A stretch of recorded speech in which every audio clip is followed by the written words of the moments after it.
da forma que vocês desejarem, que esteja no certificado, e seu endereço de e-mail. Obrigada. Então, inicialmente, eu peço a vocês que desliguem as câmeras e os áudios em função da apresentação. Se alguém desejar falar alguma coisa, perguntar, pode ficar à vontade, pode interromper a gente e falar alguma coisa. É só porque desligar a câmera e o áudio nesse momento também em função da internet, tá? Mas depois a gente vai ter um momento de conversa, e nesse momento de conversa todos podem ficar à vontade para abrirem as suas câmeras e os seus áudios, tá bom? Então, vou compartilhar a tela para vocês me confirmarem se estão vendo. Tá ok? Esqueci só de fazer uma coisa antes. Pronto. Então, vamos começar. Então, o tema de hoje tem esse título: Eu sei me virar com uma pequena ajuda, desenvolvendo autonomia emocional. Então, o título em si já é uma provocação, porque colocamos lado a lado a ideia de que a autonomia ela não é completamente realizada sem ajuda. Então, a gente já parte disso, ao mesmo tempo que a gente está falando que ela é desenvolvida, né? Ninguém nasce e já surge autônomo, tem todo um processo de desenvolvimento, né? Então, nosso roteiro da apresentação, a gente sempre começa com algumas definições, porque a gente está dividindo com vocês de uma forma geral, sem uma preocupação que vocês tenham que ter o conhecimento de tudo isso, mas a gente quer trazer da forma que vocês possam entender e façam sentido também para a vida de cada um. Então, as primeiras definições conceituais sobre o que é autonomia, agência e emoção, e essa ideia de que a gente vai fazer uma crítica a uma concepção de separação e vai enfatizar a relação. Por isso, nós vamos falar de regulação emocional e corregulação logo em seguida, e depois exemplificaremos com pesquisas nacionais e internacionais, com foco na adolescência e na adultez emergente, que é o nosso campo de pesquisa. Tá? Então, vamos começar falando de que a autonomia é um termo usado cotidianamente, né? Muitos de vocês devem usar esse termo, e as frases que remetem à ideia de autonomia são muitas. Então, a gente sempre faz alguma atividade de participação, é um convite, e hoje eu vou começar fazendo esse convite para que vocês participem respondendo a uma pergunta, tá?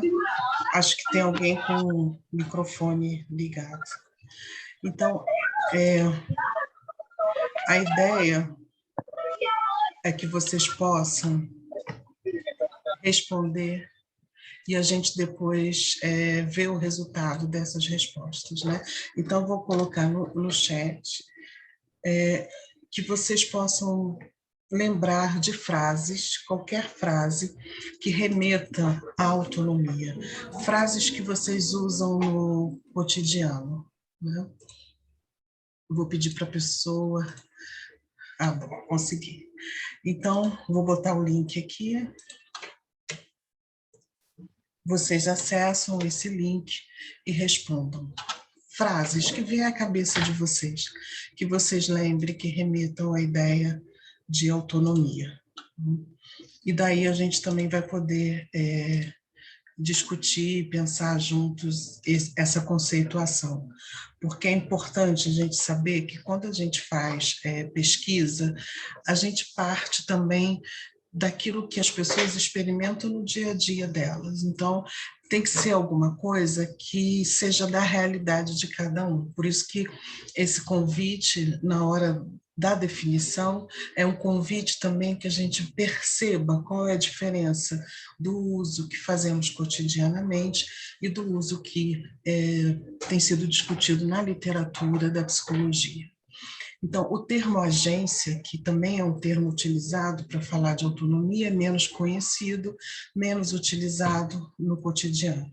Na literatura psicológica, autonomia e agência aparecem como termos intercambiáveis, né? Então, os próprios autores, isso é comum, às vezes se confundem na definição e podem falar de agência e autonomia como se fosse uma coisa só, como se fossem sinônimos, né?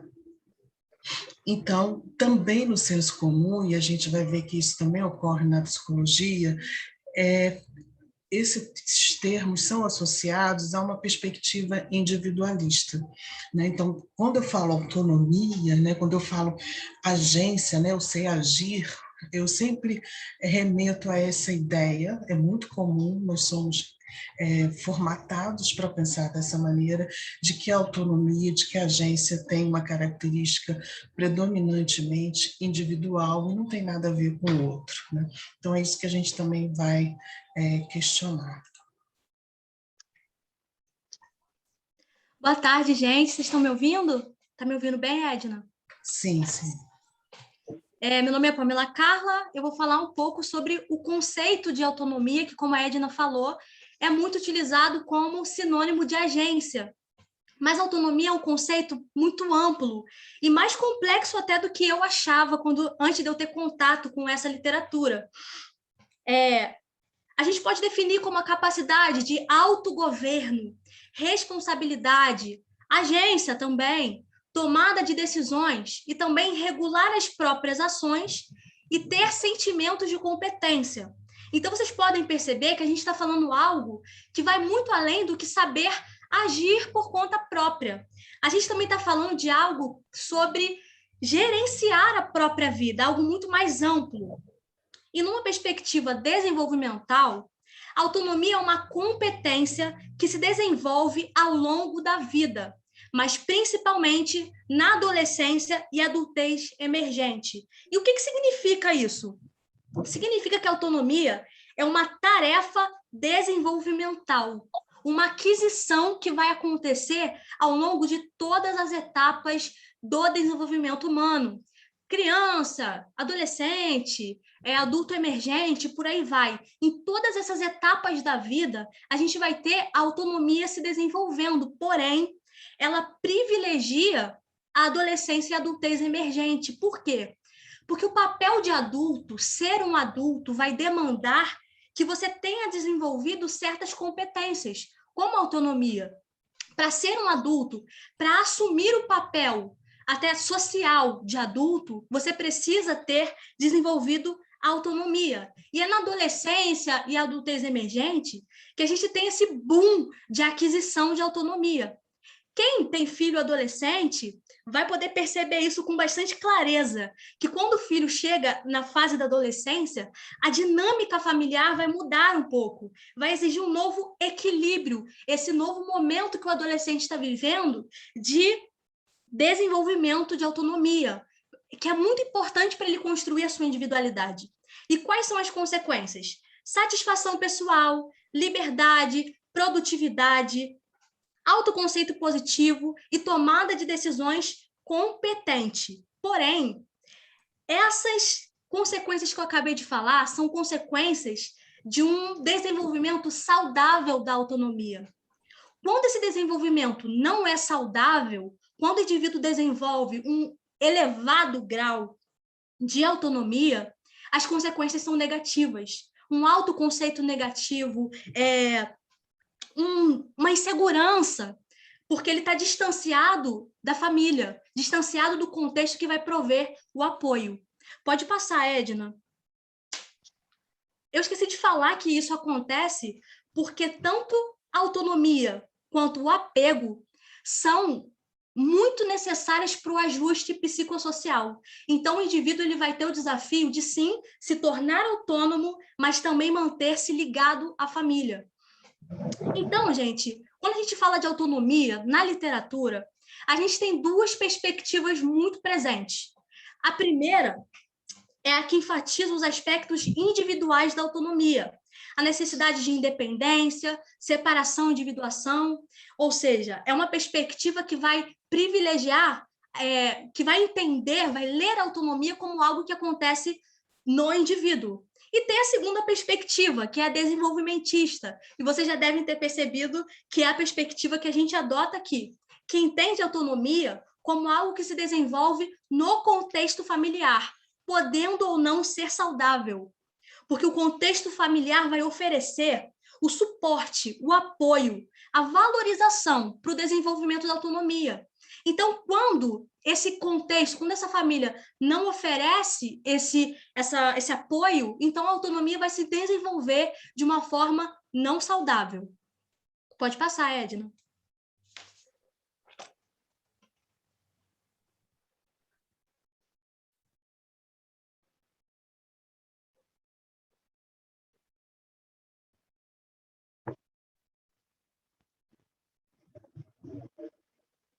Edna parou de compartilhar aqui.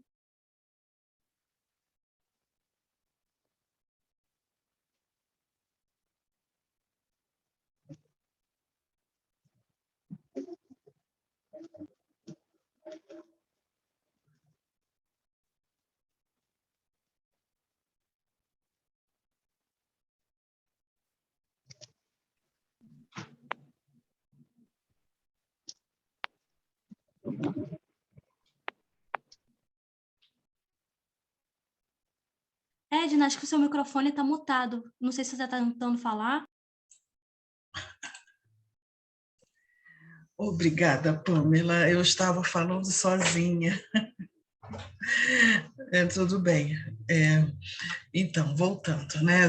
Aqui está a resposta de vocês, né? E a gente já dá para perceber que há uma ênfase na primeira pessoa, né? Assim, eu dou conta, eu consigo, dono do próprio nariz, eu sou forte, né? Preciso dar conta, fazer as coisas sozinho, eu posso, eu consigo, né? Ser produtivo, independência para fazer alguma coisa, liberdade de escolha. Então, confirma o que a gente inicialmente falou, essa visão predominante da autonomia que também aparece no nosso cotidiano. Né? Por isso que a gente vai conversar hoje para tentar pensar a autonomia de uma outra maneira, tá? Então, agora vamos voltar à apresentação. E continuar vendo essas definições a respeito da autonomia, acrescentando algumas outras definições que já incluem, né, já vão além do indivíduo. Né? Então, essa perspectiva relacional que a Pamela já mencionou, ela é uma perspectiva que considera que não podemos ser completamente autônomos, nem completamente dependentes do outro. Ao longo do nosso desenvolvimento, podemos encontrar formas alternativas, né, caminhos do meio entre a heteronomia, em que as normas são ditadas de fora e vêm do outro, e a autonomia, em que as normas vêm de dentro de mim. Né? Então, ficaríamos ali entre a relação e a separação, e surgem outros conceitos como autonomia relacionada, que reconhece a separação, né, que cada uma de nós é uma pessoa separada, é singular, mas não exclui as relações com outros significativos que me formam desde o momento do meu nascimento. A autonomia psicológica comunal, em que as decisões que eu tomo são pautadas em um processo interno, que se associa a valores comunais. Eu fui criada num grupo, eu experimentei emoções no grupo, a minha família me transmitiu certos valores e eu internalizei esses valores. Então, eu tenho uma autonomia psicológica que, ao mesmo tempo, é formada por esse conjunto de valores. E a agência coletiva, o principal autor fala, né, da agência tanto no sentido autônomo quanto no sentido coletivo, mas muitas vezes, mesmo na literatura psicológica, quando as pessoas vão falar de agência, é como se ela fosse só individual.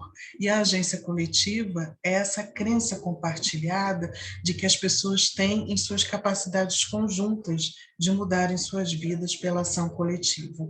Então, a gente pode dizer, mais do que nunca hoje, a gente está precisando pensar em termos de uma autonomia relacionada, de uma autonomia psicológica comunal e de uma agência coletiva, porque vivemos uma situação como a da pandemia, que afeta todos nós, e temos que encontrar saídas conjuntas, né? Porque se cada um for buscar uma saída individual, vai tornar impossível que a gente consiga sair dessa crise que atinge a todos nós, né? Então, um ponto de vista egoísta, isolado, não é possível, principalmente em situações de crise, né?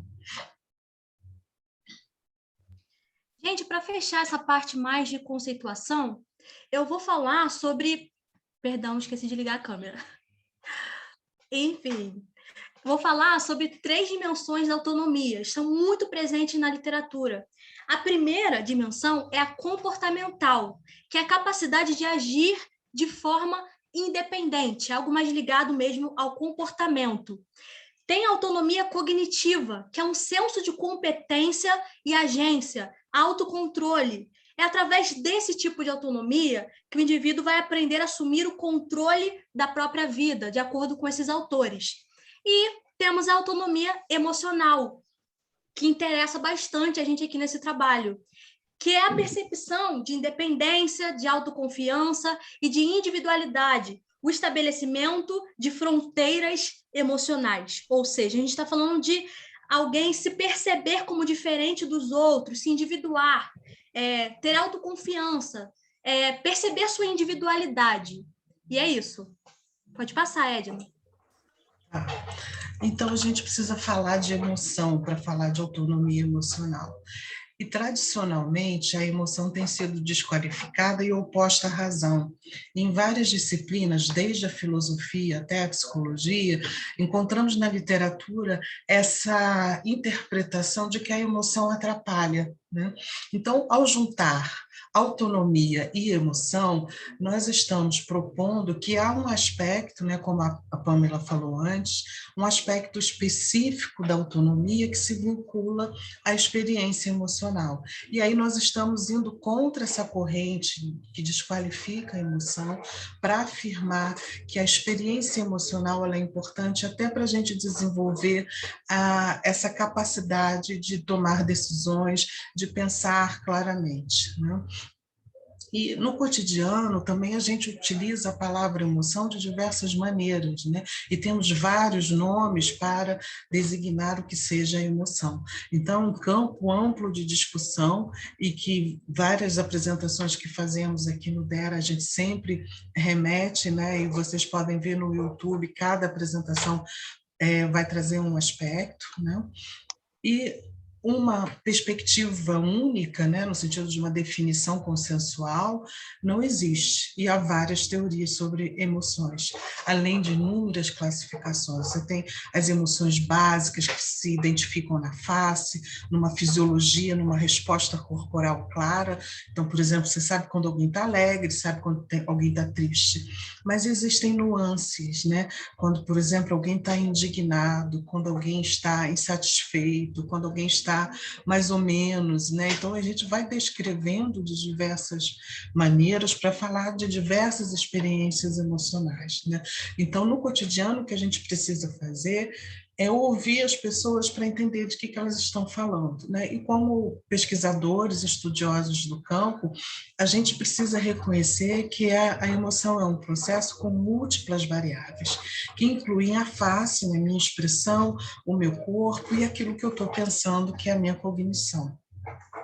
Então, ela é uma condição complexa e momentânea, e ela sempre ocorre diante de um evento significativo, né? Eu me emociono porque eu estou aqui agora, nessa live com a Pamela, né? Foi importante para a gente fazer isso, tem uma emoção positiva, dividir isso com vocês, tem uma alegria, né?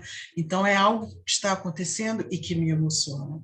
E isso caracteriza experiências afetivas que podem ser positivas ou negativas, né? E tem alguém com o microfone ligado. A escola era nova, meus colegas de trabalho, a diretora... Eu não sei quem é, a gente está ouvindo tudo. Aí eu consegui mutar. Senão eu fico atrapalhada com a emoção alheia. né? Enquanto a pessoa fala, eu percebo o tom dela, né? E eu fico tentando entender que afeto é esse. Pode ser um afeto positivo, um afeto negativo, né? E vai alterando o nosso corpo, a nossa resposta psicológica, o nosso comportamento, e nos prepara para a ação. Então, quando eu experimento uma emoção, essa emoção me dirige para alguma coisa, né? A alegria geralmente me dirige para encontrar os outros, para abrir os braços, né? Para me movimentar de uma forma alegre. A tristeza não, já me encolhe, e eu chamo os outros de uma outra maneira, não na direção deles, eu chamo os outros para virem até mim e me consolarem, né? Então, as emoções estão ligadas à autonomia, porque ao longo da nossa trajetória desenvolvimental, nós vamos experimentando emoções diante de algo significativo, e isso a gente vai se compreendendo, a gente vai entendendo o que é importante para a gente, o que é importante para o outro. Então, eu vou propor agora uma outra pergunta, para que vocês possam responder sobre quais emoções vocês vinculam quando pensam em autonomia. Então, é um outro link que eu vou passar agora para vocês no chat e depois continuar a apresentação. Então, tá aí no chat. Enquanto vocês respondem, a gente continua a apresentação. Então, falamos da emoção, do que, né, como é que ela se caracteriza, e vamos falar que a emoção, ela pode, como eu disse, ser relacionada à constituição de quem eu sou, a minha pessoa. Essa ideia do self, que a gente não traduz na psicologia, porque significa si mesmo, ser você mesmo, né? Seria mais aproximado. Então, aqui a gente está apresentando que há distintas concepções de self, né? Dependendo do grupo, da cultura onde você se insere. Nas culturas onde há um self interdependente, ele está intimamente relacionado a outros que são vistos como partes de si mesmo. Então, aqui, cada bolinha dessa representa um self. Aí vocês vejam que esse self tem cores que são nuançadas. É um roxo mais claro, é um roxo mais escuro. Então, nessas culturas, cada pessoa ela não é socializada para ser muito diferente. Ela é socializada para estar no grupo e para representar um papel no grupo. Então, as características pessoais são localizadas a partir dessa posição no grupo.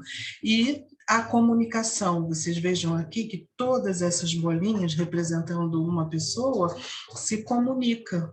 Elas se comunicam umas com as outras, ao contrário do self independente, que tem uma visão de si como uma personalidade única, né? Essa é a tradição em que nós somos socializados, nós que estamos numa cidade grande como o Rio de Janeiro, né? Essa ideia de ser independente, né? De se virar, né? Não tem nada a ver com o grupo, o contexto social não é importante, né? Ou ele tem uma importância menor, né? Então, a definição é predominantemente em termos de características ou traços internos, né? Então, a gente fala muito, tem uma linguagem psicologizada, né? Eu sei o que eu estou sentindo, eu sei o que eu quero, só eu sei o que eu passei, né? Então, só conhecendo o que eu conheço, só tendo a minha experiência, né? E aí vocês veem que as bolinhas têm cores diferentes e elas estão separadas. Então, evidentemente, a gente está falando em termos de extremos. Existem várias culturas que são uma mistura dessas duas coisas, e a gente pode dizer também que no Brasil nós somos uma mistura. Nós estamos aqui um pouco na interdependência e na independência. Isso tem a ver com a nossa história, com a nossa Constituição, né? Isso faz com que a gente atribua à experiência emocional diferentes significados, dependendo se predomina um self independente ou um self interdependente. No self independente, as emoções que predominam são aquelas que promovem e defendem a independência. Então, é felicidade, orgulho, raiva, frustração. que são emoções que marcam o eu, né? Eu me sinto bem, eu me sinto orgulhosa, eu sou feliz, não, eu não consegui o que eu queria, eu estou frustrada, eu estou com raiva.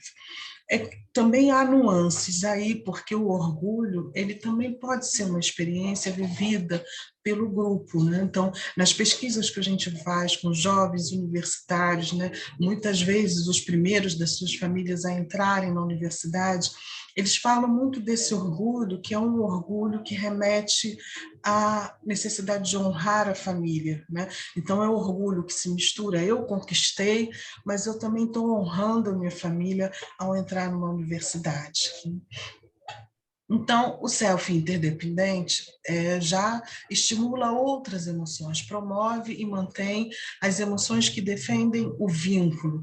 Então, é a simpatia, a modéstia, a vergonha e a ansiedade de separação. Então, nessas culturas, se fala menos da necessidade de eu preciso ficar só para me entender, né? Pelo contrário, se eu ficar só, eu não vou me entender, eu preciso estar no grupo, no acolhimento, na companhia de pessoas que são importantes para mim, para que eu possa me entender.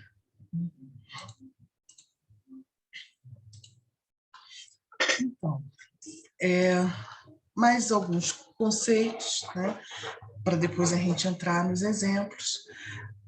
Quando a gente fala de emoção, a gente também fala de regulação emocional, né?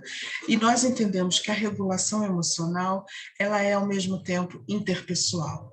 Então não há como você experimentar uma emoção e essa emoção não ser ao mesmo tempo sua, algo que você está respondendo diante de um evento, mas o evento também envolve outras pessoas. Então a sua experiência emocional, ela sempre vai encontrar a experiência emocional do seu entorno, que a gente pode chamar também de um clima emocional. Isso acontece desde a infância, em que as famílias vão estimular mais ou uma ou outra emoção, por exemplo, famílias que riem, famílias que choram à vontade, né? Ou famílias que expressam muita raiva, ou famílias que expressam muita tristeza. E se você individualmente experimenta algo diferente do seu grupo, a socialização tende a conter essa experiência individual. Então, ao longo da vida, a gente vai experimentando essas emoções, elas acontecem no nosso corpo, elas se integram, né, numa experiência que é pessoal e social, sensações corporais se juntam a elaborações cognitivas, a pensamentos, né? Elas podem ser imprevisíveis e é um dos medos que se tem da emoção é essa falta de previsibilidade, né? Geralmente as pessoas acham que a melhor estratégia de regulação emocional é a contenção da emoção para não expressá-lo. E isso se manifesta muitas vezes pela evitação. Eu não quero sentir isso, eu vou me afastar disso, né? Mas essa emoção, ela fica como um pano de fundo e muitas vezes ela vai permanecer ali, independente se eu decidir evitá-lo ou não, né? E isso pode se manifestar em sintomas físicos, né? Então, ela é imprevisível, nem sempre a gente consegue saber exatamente onde vai dar ou experimentar uma emoção junto com outra pessoa, ou ela pode ser marcada por um objetivo. Por exemplo, imaginemos que eu, diante desse compromisso hoje com vocês, eu tivesse acordado com o humor para baixo e a tristeza estivesse predominando no meu dia. Eu ia ter que regular essa emoção para não chegar aqui tão triste a ponto de não conseguir falar, de não conseguir alcançar o objetivo que é apresentar essa live. Então, o processo de regulação emocional também tem a ver com lidar com essas emoções para encontrar um caminho de melhor resposta para as tarefas que eu tenho que executar. Eu digo isso porque não há uma única resposta, há a melhor resposta. Às vezes a resposta é conter, às vezes a resposta é falar. Por exemplo, quando demos uma palestra sobre família e suicídio na UERJ, naquela semana ocorreram 2 suicídios. Estávamos todos tristes. Quando fomos falar disso, a tristeza predominou. E eu não quis que isso fosse abafado, né? Como se, vamos falar de família e suicídio de modo abstrato, não, como se não tivesse acontecido com a gente. Não, aconteceu com a gente estava vivendo aquilo, então a gente precisava falar dessa tristeza para elaborar, tanto conceitualmente quanto pessoalmente, aquilo que estava sendo vivido, né? Então, é possível que eu escolha o caminho da expressão da emoção e ainda assim eu alcance o meu objetivo, eu possa me regular para manter a minha tarefa. Então, isso se vincula a outras palavrinhas, como autorregulação, autocontrole, né? E tudo isso nos contextos relacionais onde a gente vive. Então, ligada a essa ideia da regulação emocional, ao mesmo tempo ser interpessoal, existe um fenômeno que a gente chama de corregulação, que é a ideia que nós regulamos a emoção juntos, né? E que num primeiro momento pode parecer, eu regulo, eu tomo as decisões sozinho. Não. Quando eu decido o que eu vou fazer com o que eu estou experimentando emocionalmente, tem sempre um feedback, eu checo como o outro responde também. Né? Então, essa é uma perspectiva coletivista em que a regulação é vista como comunal, ela é feita no grupo. Né? Então, nós nos autorregulamos conjuntamente, monitoramos as nossas ações a partir de uma rede de fatores socialmente mediados que passam pela família, pelas diversas instituições, as necessidades, desejos e objetivos do grupo que nós reconhecemos e nós sabemos quais são. Então, é como se a gente tivesse um padrão internalizado que ajuda a gente a perceber como que no grupo seria melhor. E, ao mesmo tempo, a gente está no grupo e a gente passa a exercer isso enquanto estamos juntas. Né? Então, a regulação ocorre na presença de outras pessoas e, principalmente na intimidade, ela é uma oportunidade de você poder falar como você se sente sem ter que disfarçar essa experiência. Então, a gente também trabalha com essa perspectiva que o melhor lugar para se aprender a corregular as emoções é inicialmente na família, né? E a gente tem esse trabalho de também pensar como que a gente pode ajudar as famílias a fazer da melhor maneira. Então, os adultos são aqueles que precisam estar trabalhando esse processo de regulação emocional para ajudar as crianças com as quais lidam e os adolescentes e também os jovens, porque os adultos mais velhos não deixam de ser figuras de referência para os jovens. Né? Então, das figuras de cuidado iniciais aos amigos que ao longo da vida nós vamos fazendo, as parcerias românticas e sexuais, constituem esse grupo da intimidade em que a minha experiência emocional pode ser vivida na sua intensidade, na sua autenticidade, o que me ajuda a regular as emoções. Desculpa, passei. Pronto. Gente, então nós falamos sobre autonomia, falamos sobre emoções, e a gente vai falar agora sobre a autonomia emocional. Eu trouxe essa figura de uma família sentada na mesa. Edna, você tampou aqui minha visão da figura, Edna. Que triste. Seu computador tapou aqui minha tela. Eu não sei o que é, não. Eu vou fazer o seguinte, eu vou parar de compartilhar. Voltou? Então tá bom. Voltou Às vezes isso acontece. Desculpa, gente, faz parte.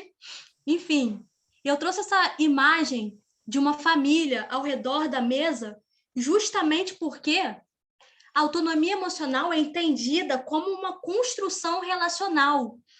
É a qualidade da família, da relação familiar, que vai determinar se essa autonomia emocional ela é saudável ou não. E esse termo, autonomia emocional, ele foi cunhado para descrever o afastamento afetivo que o adolescente experimenta para com seus pais no período da adolescência. E é importante a gente frisar novamente que esse afastamento afetivo ele não pode ser um desligamento, uma ruptura, porque isso não vai ser saudável. Então, a autonomia emocional, ela tem a ver com os sentimentos subjetivos de autossuficiência, a individuação, a renúncia da dependência dos pais, mas a gente está falando de uma dependência excessiva dos pais, aquela dependência que a criança tem. Então, é uma renúncia a um certo grau de dependência dos pais, mas a participação dos pais, o apoio, o suporte vai ser sempre necessário. Mas o afastamento também vai ser necessário, até mesmo para o estabelecimento de vínculos extrafamiliares. Altos níveis de autonomia emocional indicam desafios nas relações familiares. Quando o indivíduo demonstra um alto grau de autonomia emocional, vai significar que ele não encontrou apoio, ele não encontrou suporte na família. E essas relações familiares são conflituosas, são de cobranças e etc. Mas a gente não pode ter uma impressão errada de que a autonomia torna dispensável o apoio dos pais. Não, muito pelo contrário. Os pais são agentes facilitadores. Eu já ouvi em alguns momentos da minha vida o tipo de frase, por exemplo, depois dos 18 anos, eu não preciso mais cuidar do meu filho. Quando ele faz 18 anos, eu não preciso mais dar conta dele, não preciso mais estar com ele, eu posso seguir minha vida. E, na verdade, mesmo nesse momento da adultez emergente, na adolescência, quando esse filho se torna, está conquistando a sua autonomia, a presença dos pais ainda é necessária, o cuidado, o suporte, o afeto, a ligação, mas também com a presença de uma certa renúncia a essa dependência, como eu falei.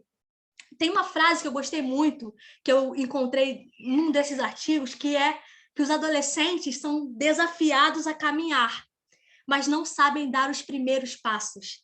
Eu achei essa frase fantástica. Eles são desafiados pela vida a começar a caminhar, a conquistar sua autonomia. Mas quem vai ensiná-los a caminhar?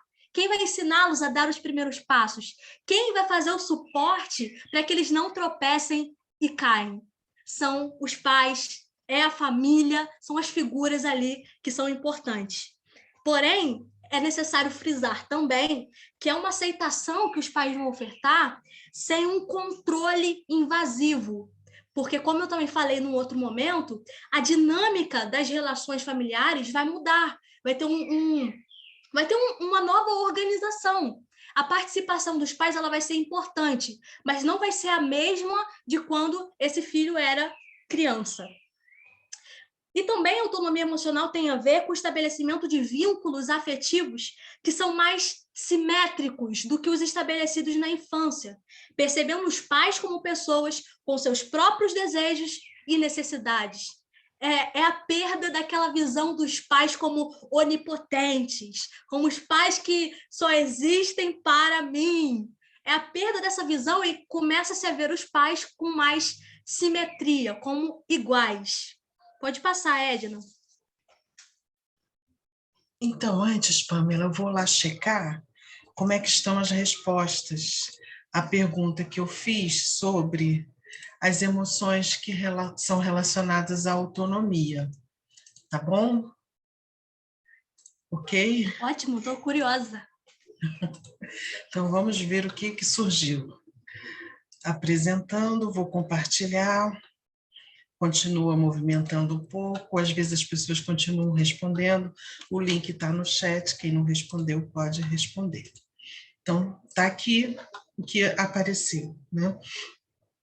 Então, felicidade predominou, alegria. Então, a autonomia geralmente é vista como algo muito positivo, mas, Pamela, você acabou de falar disso, não necessariamente, né? Se a autonomia ela é exagerada numa intensidade que há uma ruptura das relações, ela é negativa, né? E tem outras, como o empoderamento. O empoderamento também a gente pode pensar, não é necessariamente algo individual, mas é também coletivo, é do grupo, né? Eu sou inteligente. Ah, que graça! A Priscila Rodrigues Ela botou que a emoção que ela mais sente ligada à autonomia é ela mesma. Então, fico curiosa para saber quantos anos tem a Priscila, para eu poder entender um pouco mais dessa resposta. Depois, quem sabe, ela fala para a gente também.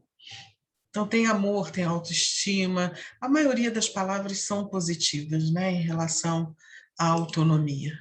Então, vamos voltar à apresentação e depois a gente pode comentar também aquilo que foi visto na nuvem, né?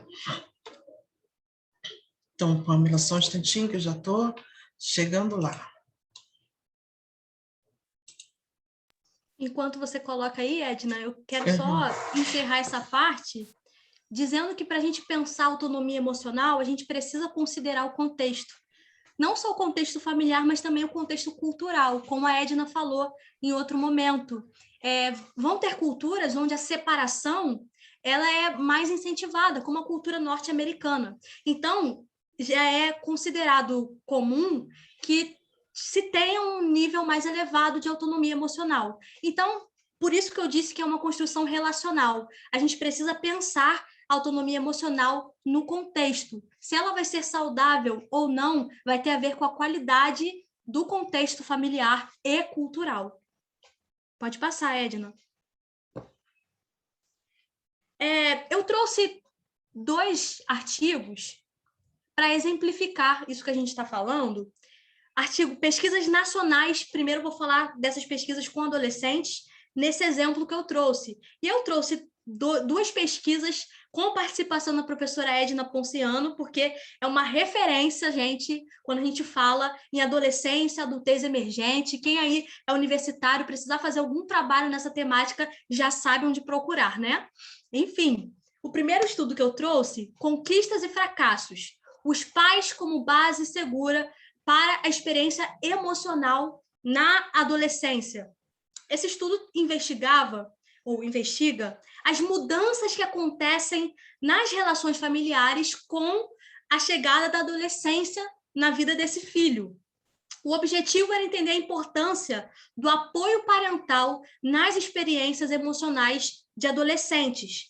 Essa pesquisa usou o método de entrevista com adolescentes, rapazes e moças, entre 15 e 19 anos. E o resultado que foi obtido, os adolescentes consideram importante o suporte parental como uma base segura. É um período de experimentação, é um período de transformações para esse adolescente, é um período onde é marcado muitas vezes por uma hostilidade, muitas vezes para reafirmar a individualidade, o adolescente ele contraria o pai, a mãe, ele discorda para reafirmar a sua individualidade, mas sim, eles também consideram importante o suporte parental como uma base segura. Eu indico muito, muito essa pesquisa, é maravilhosa, é minha preferida. Pode passar, Edna.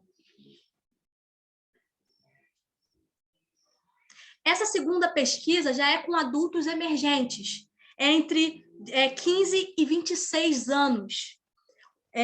A relação pais-filhos na transição para a vida adulta, autonomia e relativização da hierarquia. E esse estudo também é maravilhoso, ele está falando sobre a continuidade da participação dos pais, para além do período da adolescência, no período da adultez emergente, como que acontece essa participação dos pais. E o objetivo foi compreender a experiência de pais e mães de filhos que estão em transição para a vida adulta. Também foi utilizado o método de entrevista, mas essa entrevista foi com os pais e mães desses jovens adultos entre 15 e 26 anos. E o resultado, os pais oferecem suporte à autonomia de seus filhos. E eu fico encantada com esse conceito, porque a gente está falando sobre se tornar autônomo, de certa forma, se separar, se individuar. E o contexto, ainda assim, é muito importante. A participação dos pais é muito importante, oferecendo suporte e acompanhando. Pode passar, Edna.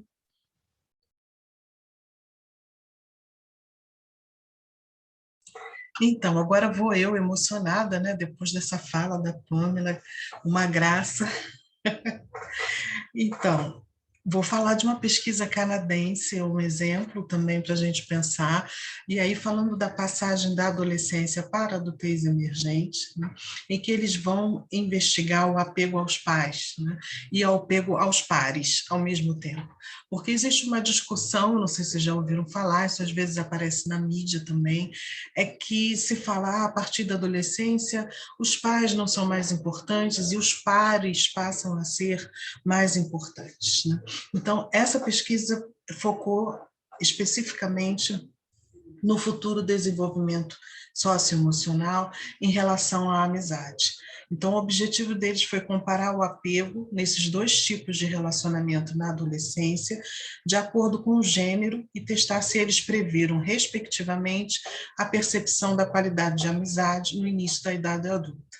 Então, eles pegaram uma amostra de 83 participantes, meninas e meninos, e fizeram uma aplicação de um instrumento no início da adolescência, em torno de 13, 14 anos, e 7 anos depois. Então, é o que a gente chama de um estudo, de uma pesquisa longitudinal. É muito difícil fazer esse tipo de pesquisa, e elas são muito importantes porque elas ajudam a gente perceber essas trajetórias, né?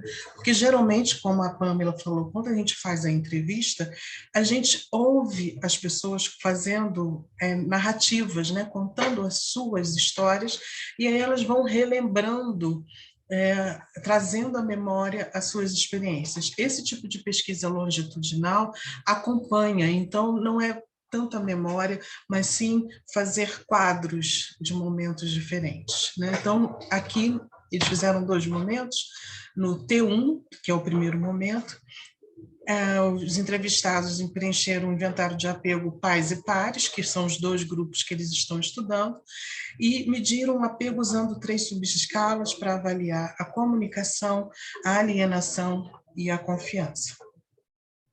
No segundo momento, T2, eles completaram o questionário da amizade, e daí, com esses 2 resultados, com uma diferença de 7 anos, eles puderam analisar qual foi a trajetória desses jovens em relação à amizade. Então, os resultados indicam que na adolescência, os meninos relatam maior segurança com os pais em comparação com as meninas. Esse dado é interessante. A gente pode pensar que talvez seja referido só a essa amostra de canadenses, 83 pessoas só participaram, mas é interessante a gente pensar que nesse resultado, há uma relação positiva de comunicação entre meninos com seus pais, né? E as meninas, ao contrário, elas têm uma melhor relação de comunicação com os seus pares, geralmente com as suas amigas, né? Então, essa é uma diferença de gênero curiosa, né? Então, eles destacam nos resultados que o alargamento progressivo do apego dos pais, ou seja, você sai da família e vai para os pares, para os iguais, progressivamente, você vai ampliando, né, e vai autonomamente tendo as suas experiências relacionais fora da família. Esse alargamento progressivo ocorre mais cedo para as meninas do que para os meninos. Isso é curioso também da gente poder pensar.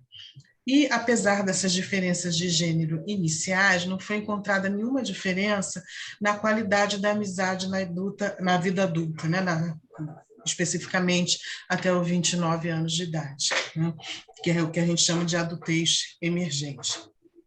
Então, embora haja diferenças iniciais, tanto meninos quanto meninas podem ter boas qualidades relacionais nas suas experiências de amizade. O que determinou, o que fez diferença se uma pessoa vai ter ou não experiências positivas de amizade, tem a ver com o que eles mediram também, que foi a alienação na relação com os pais no início da adolescência. E essa alienação, quanto maior é, como a Pamela estava falando, né? Quanto mais eu me afasto dos pais, eu rompo numa ideia, vou ser autônomo, vou viver minha vida, vou romper com os meus pais, essa alienação dos pais prediz negativamente a qualidade da amizade no início da idade adulta. Então, na família, né, isso que a gente está defendendo aqui, a gente aprende a se emocionar e a gente aprende a se relacionar, né? E se a gente fizer isso bem na família, se a gente puder fazer isso da melhor forma possível, isso tem consequências para a vida inteira, como um todo, né? Então, a qualidade da amizade, eles concluíram, pode ser explicada pelos modelos internos, modelos que eu vou adquirindo ao longo da minha socialização, desde a infância, que criam mapas emocionais que eu aprendi, né? E isso vai ser exercido nas amizades, né? Eu vou exercer isso nas amizades. E esses mapas emocionais eu aprendi principalmente com os meus pais, observando e eles também me ensinando. Então, para terminarmos, a gente está sintetizando o que a gente falou aqui, que a autonomia emocional da adolescência para a adultez emergente, ela ocorre de diferentes formas e em diferentes domínios. E é um campo também que a gente poderia desenvolver mais, e a gente pretende desenvolver em outras oportunidades, que é o que a Pamela trouxe, as diferenças entre autonomia comportamental, autonomia emocional e autonomia mais no campo cognitivo, né, da tomada de decisões. A gente também trouxe que há diferenças de gênero, né, e como também há diferenças de cultura, né? E aí a cultura direciona a intensidade, né? Quanto mais individualista é uma cultura, mas as metas de socialização são para o afastamento, seja você mesmo, né? Seja livre, vai descobrir o que você quer da vida. Então, essa é uma meta de socialização mais características da cultura individualista, né? As culturas coletivistas tradicionais são relacionais, elas dão estímulo à coesão familiar e grupal, né? Então, são as pessoas que podem até conquistar individualmente algumas tarefas na vida como profissionais ou ganhar dinheiro, mas isso tem que retornar para o grupo, né? Isso acontece muito com jogadores de futebol, né? Que no sentido, muitas vezes retornam para sua família, para sua comunidade, depois de terem saído e ganhado dinheiro, né? Então, a gente falou também, o tempo todo enfatizou a questão do ambiente, quando a gente falou do contexto. Então, esse é um campo também que a gente poderia continuar discutindo e falar de diversos contextos, como o contexto escolar, o contexto do clube ou da igreja, que são lugares que os adolescentes ou jovens frequentam, às vezes com suas famílias, às vezes não, mas que também vão influir naquilo que se entende por autonomia. Por fim, a gente reafirma que não se restringe ao indivíduo. Então, é importante que a gente pense em autonomia não só como alguma coisa que se remete a uma pessoa separada, mas a autonomia está no grupo, está no contexto. Então, essas são as nossas referências, né? Quem se interessar depois, né, essas referências elas vão ficar disponíveis tanto no YouTube, com uma live gravada que a gente disponibiliza, como depois também, ao mesmo tempo que disponibilizamos a live, nós colocamos nas redes sociais essa live no formato de cartilha, para que vocês possam acessar esse conteúdo e essas referências. Então, estamos nas redes, no Instagram, no YouTube, no Facebook. Também temos o e-mail, não está aqui, é desafios.dera@gmail, né? Mas que vocês também receberam, vocês sabem qual é o e-mail. E terminamos agradecendo e vamos conversar um pouco, saber o que vocês acharam, o que vocês pensaram, que ideias surgiram, o que vocês querem comentar. Pode ser pelo chat. Boa tarde, eu posso falar? Sim, claro. Não, eu achei bem bacana, porque exatamente nós, como responsáveis, né, pais, mães, eu, por exemplo, eu tenho um filho único, né? E quando é que a gente realmente, assim, a gente deve dar autonomia, como deve ser feito, isso é sempre uma dúvida, né? Porque não tem manual, né? A gente vai aprendendo fazendo, né? E eu achei bacana a ideia dessa live justamente por isso. E uma coisa que eu queria destacar aqui foi, eu esqueci o nome da outra apresentadora, ela falou uma coisa importante: dar autonomia não significa que a gente vai abandonar, né? E isso foi uma coisa que eu falei, eu converso muito com meu filho, e eu falei para ele, nosso vínculo é para sempre, né? Você vai para o mundo, mas o nosso vínculo é para sempre. Então, eu vou estar sempre aqui, sempre que você precisar. E, assim, achei bem bacana mesmo essa construção, né? Como vocês fizeram. E é difícil, né? Para a gente liberando, o que é exatamente, qual parte você vai fazer, qual parte você vai liberar. Enfim, é só um comentário mesmo, tá? Queria agradecer a vocês também. Obrigada, Fátima. Então, você falou várias coisas importantes, né? Uma delas é a questão de ir fazendo e aprendendo, né? E a gente vai também pesquisando para entender, e é por isso que a gente vai às pessoas, para saber como elas vivem, para a gente poder formular melhor aquilo que a gente está discutindo teoricamente, né? Então, acho que uma das questões que aparecem também no chat tem a ver com isso, né? Que é a pessoa pergunta como, então, desenvolver essa autonomia, que tem a ver com o que você falou, né? Não tem um manual, né?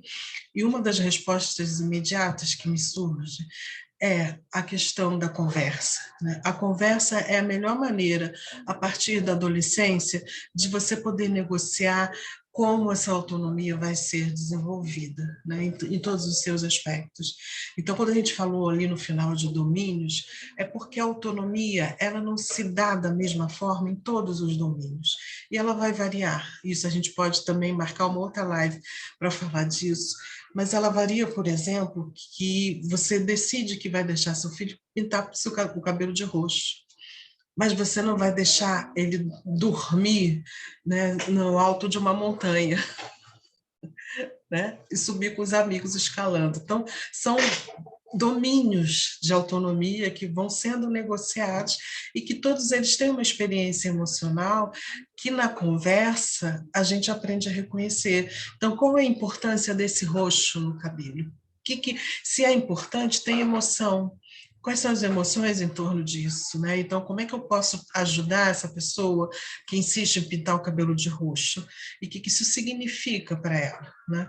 E isso negocia com valores também, com normas do grupo. Então, só conversando, né? Não tem uma fórmula que a gente possa dizer assim, numa receita. Existem tais itens que dizem que você pode seguir numa sequência, né?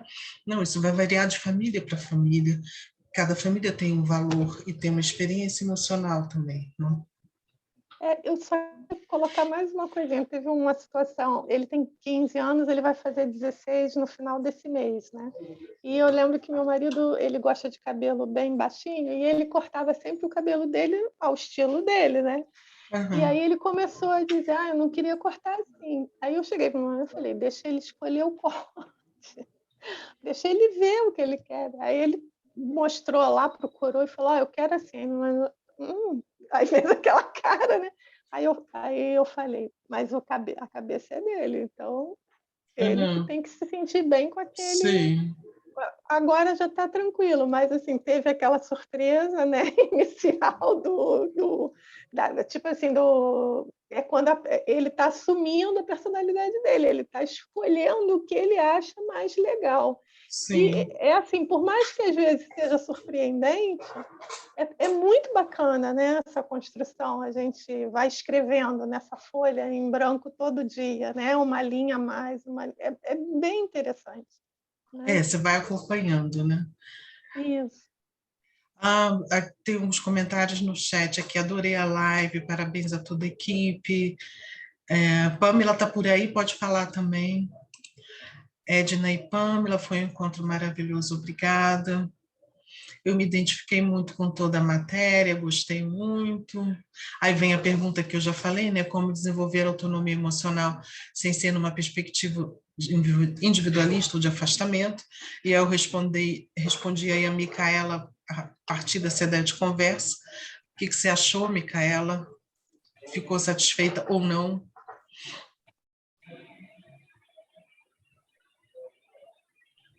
Se quiser falar. Então, se quiser falar, a gente aguarda, mas aí eu vou continuando. Muito legal essa live, assunto extremamente importante, amei a live, parabéns. Mana e professora Edna. Ah, é a Mana da Pamela. Valeu, Mana, disse a Pamela. Muito boa, excelente abordagem. Aí a Pamela comentou o exemplo da Fátima, que achou incrível. A Micaela falou muito bom, parabéns. Acho que então consegui responder a Micaela. E a Priscila disse: experimentações, erros, acertos, ouvir, olhar como sujeito o outro, validar o desejo, aprendizado para pais e filhos, sem dúvida nenhuma. Eu acho que essa questão da aprendizagem, quando ela se dá no encontro intergeracional, é muito rico, né? Porque os jovens, no contexto que a gente vive hoje, contexto histórico, sociocultural, os jovens trazem novidades para as famílias. Então, o aprendizado é de ambos os lados, né? Aí a Micaela disse: sim, fiquei muito... Então, respondemos, eu não tenho microfone, desculpas. A Fátima agradeceu a Pamela, Carolina falou muito obrigado, acho que terminei os comentários no chat. E se alguém quiser comentar mais alguma coisa, ou fazer uma pergunta.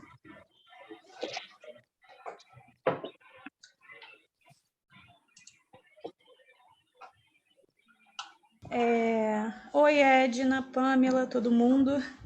Oi, Priscila. Boa tarde. Boa tarde. Não, só uma coisa que eu fiquei aqui pensando, né? Assim, como é difícil eu pelo menos aqui em casa com os meus 2 filhos, né? Uma filha e um filho, 9 e 6 anos. A gente vive num mundo que a gente fica muito preocupado em proteger, muita violência, o contexto, e agora proteger de vírus, proteger de tanta coisa, né? E aí ter esse equilíbrio, né, entre essa superproteção que a gente vê hoje em muitas famílias e esse deixar fluir, né? Que é essa conquista da autonomia, essa experimentação, isso que a gente vai aprendendo. Então, assim, como é difícil, né? Só para deixar esse registro mesmo, de buscar esse equilíbrio, ainda mais nos tempos sombrios, difíceis, e que a gente vive também, estar sempre atento, né? Acho que parece que a gente nunca relaxa muito, assim, dá essa sensação de ter que ficar sempre atento, né? Enfim, pensando sempre. Era só isso, achei muito bacana, muito legal o trabalho de vocês. Obrigada. Abraço aí, tá? Obrigada. Obrigada, Priscila. Então, a gente está vivendo um momento de muita imprevisibilidade, né?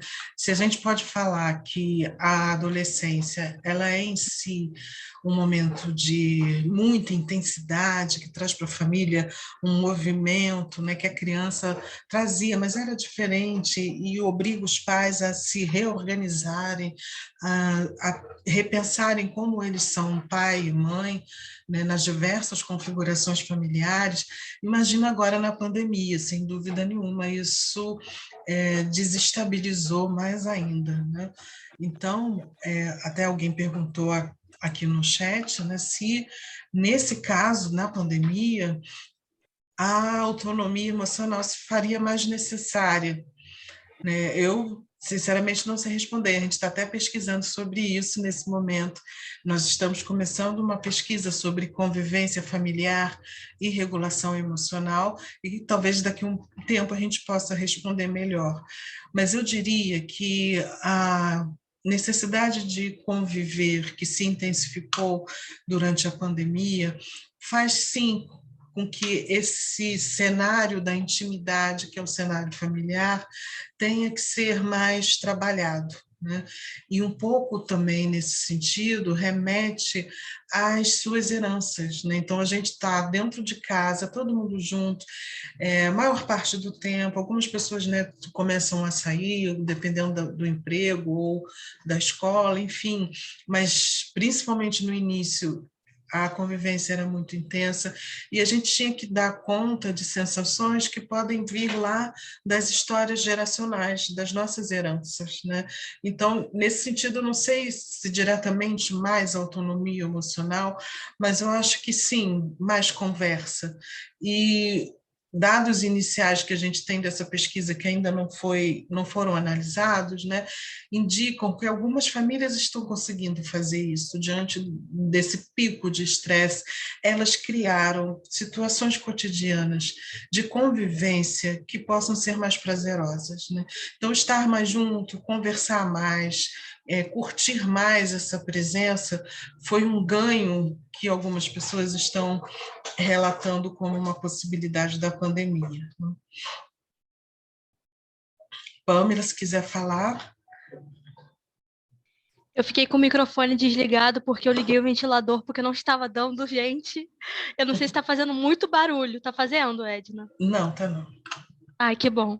Eu só queria destacar que realmente eu achei muito emblemático esse exemplo que a Fátima trouxe do filho, do corte de cabelo, trouxe um certo choque ali para os pais. Caramba, agora não sou eu que vou escolher o corte de cabelo. E, ao mesmo tempo, sim, vamos deixar escolher o corte, ter essa autonomia, mas também levando em consideração o que outra pessoa falou, acho que foi a Priscila, né? Que falou sobre os perigos, e os pais ficam sim com medo de dar autonomia, e isso vai ser equilibrado no contexto. O contexto vai dizer até aonde que vai ser dada esse espaço para autonomia, aonde que isso vai ser um pouco mais ponderado, tudo vai ser equilibrado no contexto, e o apoio, o afeto, a valorização, tudo isso vai ser um norte para o desenvolvimento saudável da autonomia. Eu acho que se tiver afeto, se tiver valorização, se tiver diálogo, tudo isso vai ser orientado da melhor forma possível. Muito bem. Então, mais uns comentários no chat, né? Que muito obrigada pela palestra, foi muito boa, para mim tudo perfeito. A Pamela disse com certeza, Priscila. O Renato, concordo com tudo, é o máximo. Sou seu fã, Pamela. Vai que é tua, Tafarel. Gente, é mentira, ele não é meu fã, tá? É o meu cunhado me zoando. Ah, tá. Mas pode ser seu fã. O afeto é imprescindível, falou a Fátima. Então, mais alguém gostaria de fazer alguma pergunta ou comentar? Tá me escutando? Sim, sim. Eu queria falar de uma coisa que, assim, falando sobre isso, né, de proteger, esse instinto, né, de proteger mais os filhos e tal, né, e isso veio muito à tona nessa pandemia, porque eu me assumi que que eu sou uma pessoa trans, né, e nisso, a primeira coisa que minha mãe teve, né, de reação foi de estar com medo, né, de eu sair na rua, de eu fazer qualquer coisa assim, entende? Que tem bastante a ver com isso, né? Mas, de certa forma, você precisa, mesmo que seja um cenário caótico, né? Você precisa deixar a pessoa, né, fazer, né, seguir a vida dela, né, e tal. É bem complicado isso, né? Sim. Então, Felipe, nós temos também pesquisas, né, sobre a transição de gênero e o processo de você revelar a sua construção identitária, né, com diferentes orientações sexuais também. Então, a gente sabe que, nesse momento, o filho ou a filha apresenta alguma coisa não previsível para os seus pais, né? E isso é um momento de estresse e de intensa experiência emocional, né? Então, a gente tem até algumas publicações sobre isso, e duas pessoas com dissertação e monografia trabalhando o tema. E o que a gente também observa é que, durante a pandemia, isso se tornou mais intenso, né? Porque aquela ideia dos pares, né? Quando você tem uma construção identitária que foge à norma, os pares são a sua principal referência de construção dessa identidade, né? E com a pandemia isso ficou também diminuído, e eu acredito que, como você falou, pode ter se acentuado a necessidade de falar com os pais, né? Porque também é uma visão preconceituosa a gente achar que as diferentes orientações sexuais ou identidades de gênero, elas se opõem à família, elas se opõem aos pais. E esse processo de construção de si tem que ser pela ruptura. Não, mesmo a partir dessa diferença, há uma necessidade de apoio e de suporte, né? E um outro aspecto também que você traz, né, quando fala da sua experiência, que é a relação com a proteção no mundo lá fora, que é perigoso, que remete também a essa ampliação do contexto, porque a gente está falando muito do contexto familiar, mas a gente sabe que é preciso trabalhar o contexto ampliando, saindo da família, né? Então, se a gente quiser que a autonomia emocional seja desenvolvida de uma forma saudável, permitindo que as pessoas possam se reconhecer na experiência com o outro, a gente tem que mudar também o contexto social para a aceitação das diferentes experiências. E isso não pode se restringir à família, embora seja importante que a família faça isso também. Então, a Geisa falou, maravilhosa palestra, ajudou muito. Sou mãe de uma adolescente de 15 anos, estudante de psicologia. Foi muito esclarecedora. Janaína, nossa, que felicidade, minha internet estava me sacaneando, estava quase desistindo de tentar de novo. Que bom que você conseguiu. Uma das funções dos pais é nortear os caminhos dos filhos. Os filhos é que optarão por quais estradas percorrer, falou Marilon. Já está acabando? Perguntou a Janaína. Não. A Janaína quer falar? Podemos ter uma palavra para a Janaína?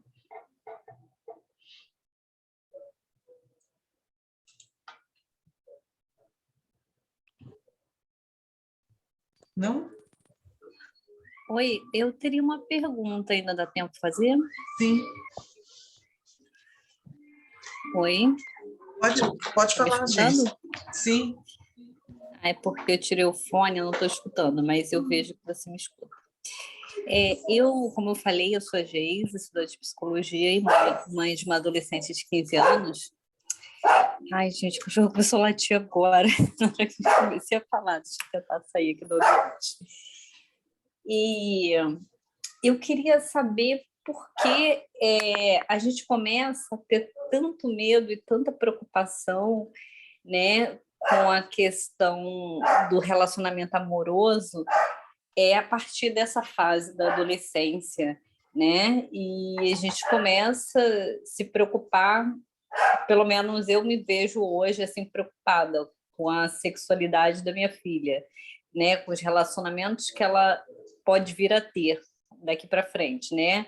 E uma das preocupações é que ela ainda não manifesta interesse, né? A outra a gente começa a se preocupar com quem vai se relacionar, né? E se a educação que a gente deu foi suficiente para fazer, né, com que ela se relacione com pessoas de boa índole, né? Eu não estou nem na questão se é um relacionamento homossexual ou hétero, enfim. Mas a minha pergunta é essa: por que a gente começa a se preocupar tanto com isso agora?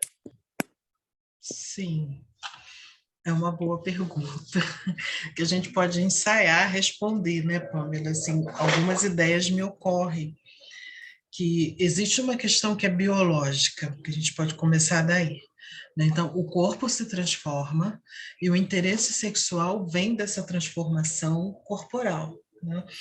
Então, só que da transformação biológica para o que vai ser vivido, existe uma variedade enorme de possibilidades que também são relacionadas à cultura, em termos também do que a cultura permite de liberdade ou não para cada pessoa dentro do seu grupo, né? O que acontece, se a gente for pensar em termos de sociedades tradicionais, é que havia uma previsibilidade, né, principalmente para a mulher, em relação ao casamento. Mas a gente pode dizer até que para o homem também, porque o homem mais velho, né, como é que se chama isso, gente? O primeiro primogênito. O primogênito, ele não tinha muitas escolhas, ele não tinha muita autonomia, ele tinha que continuar sendo o patriarca da família, né? E a mulher era a moeda de troca entre os grupos. Então, o casamento era uma forma de fortalecimento dos grupos. Então, isso não passava muito pelo aspecto emocional, no sentido da experiência amorosa, né, do encontro, e era muito mais marcado pelas expectativas do grupo. Tá? O que a gente tem hoje com essa ideia da liberdade, da escolha amorosa, é exatamente esse quadro que você descreve de imprevisibilidade, né? Então, você deu a melhor formação para sua filha, você orientou, mas você não tem como saber exatamente se ela vai ser feliz nas escolhas amorosas que ela fizer, né? E como ela vai fazer, e quando ela vai fazer, porque ela pode escolher casar, não casar, ter filhos, não ter filhos. Então, é uma diversidade de opções que não tem mais uma expectativa tão clara, embora possa ainda haver expectativas do grupo, né? Mas, de modo geral, a principal expectativa, eu acho que a sua fala remete um pouco a isso, é que você quer que a sua filha seja feliz, que ela fique bem, né? E aí, o leque de possibilidades para que isso ocorra é muito grande, né? E não saber exatamente onde vai dar é uma coisa que pode gerar ansiedade. Mas eu diria a você para acompanhar, né? Não se antecipar, não, não atrasar, acompanhar, né? E por mais que você tenha dado o melhor, realmente é imprevisível o quanto ela vai conseguir ficar bem. A gente só pode torcer, Geisa, eu diria isso, né? E com as práticas religiosas também, né, que você tem, pedir a Deus, né, ou a alguma entidade religiosa que você acredita. Enfim.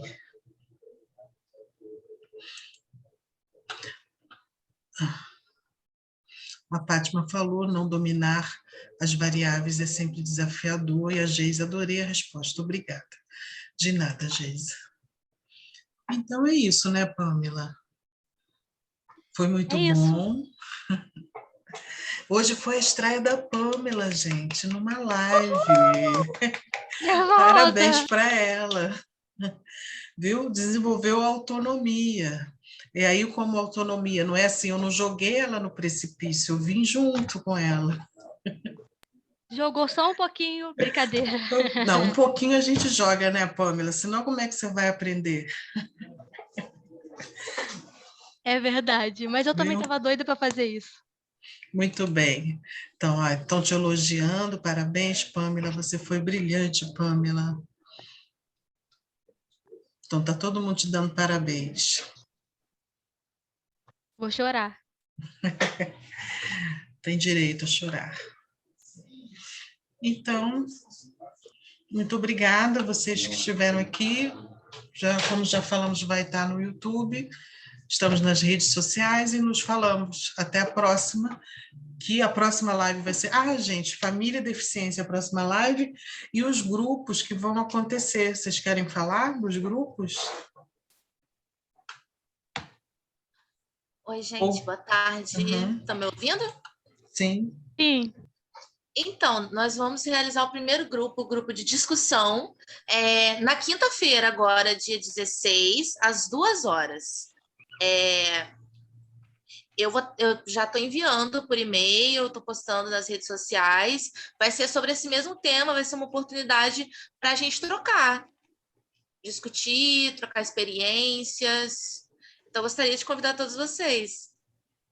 Pamela vai estar lá também, né, Pamela? Com certeza. Então, tá bom. Depois tem um outro grupo, o grupo psicoeducativo, na semana seguinte, não é isso, Graciela? Mas nós vamos por partes, né? Sim, isso. O grupo psicoeducativo vai ser na próxima semana, também na quinta-feira. Mas sigam a gente, a Pamela colocou ali o Instagram, nosso e-mail, e a gente vai estar entrando em contato por e-mail, postando nas redes sociais. Ok. Então tá ótimo. Então, uma boa noite para vocês, uma ótima semana e até a próxima. Obrigada, gente. Até a próxima.